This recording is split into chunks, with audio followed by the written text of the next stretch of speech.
Alphabet কি লিখেছি? ইংরেজিতে এ থেকে জেড পর্যন্ত, এ থেকে জেড পর্যন্ত কটা অক্ষর আছে বলো তো? কটা আছে? 26টি বর্ণকে একসঙ্গে কি বলে? অ্যালফাবেট। এ থেকে জেড পর্যন্ত 26টি কি আছে?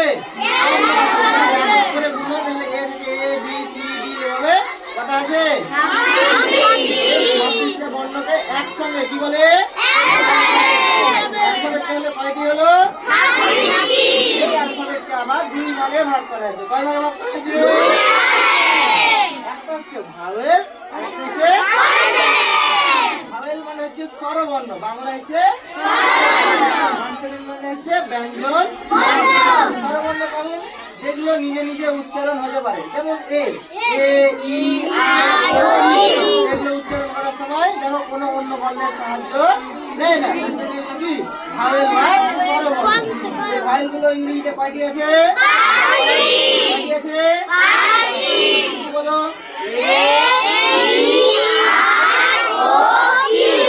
আর কনসোনেন্ট কয়টি আছে?